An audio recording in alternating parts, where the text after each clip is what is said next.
Magandang gabi, Pilipinas. Bayan hindi lang mga miyembro ng PhilHealth ang nakatira ng serbisyong medikal sa ilalim ng Yakap Caravan.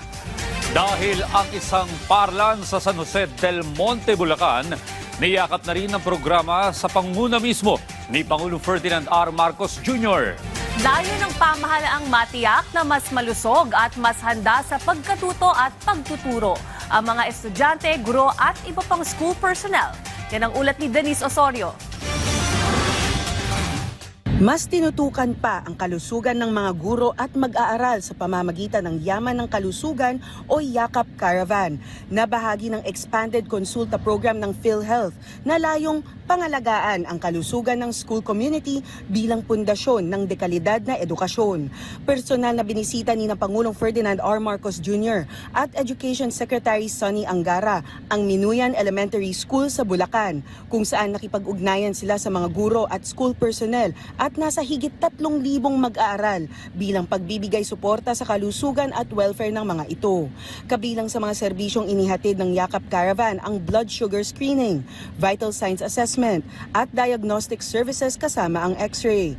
Para sa mga PhilHealth member, may karagdagang benepisyo rin na hanggang 20,000 pesos worth of medicines bawat taon, depende sa availment at eligibility.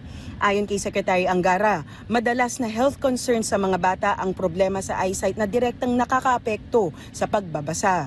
At sa mga guro naman, karaniwan ang high blood. So, tinanong nga ni Presidente kanina yung isang teacher na nakaupo at kumukuha ng gamot. Anong sakit niya? Sabi, high blood. O, pareho tayo, sabi ni Presidente. Dagdag pa ni Angara, kapag hirap ang bata makabasa dahil sa paningin, hirap din sila sumunod at matuto. Dahil naman sa kakulangan sa oras at bigat ng trabaho, madalas na nauurong ang medical check-up. Kaya malaking bagay para kay Mommy Joanne na dinadala ang mga health services mismo sa paaralan. Kaya naman lubos ang pasasalamat niya sa pamahalaan at kay Pangulong Ferdinand R. Marcos Jr. Dagdag pa ni Joanne, nasa mahigit 1,000 rin ang nasave niya para sa pagpapacheck-up pa lang.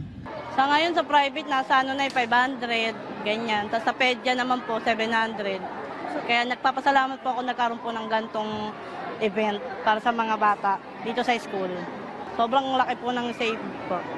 Malaking tulong ito dahil yung iba talagang hindi sila matuto na maigi kasi yun, hindi sila makabasa. Yung ibang teachers natin, masakit ang ulo, masakit ang pakiramdam. So, malaking bagay itong, wala nang oras rin pag makapag-check up. So, malaking bagay itong Health Yakap program. Layo ng pamahalaan na masiguro na mas malusog at mas handa sa pagkatuto at pagtuturo ang school community.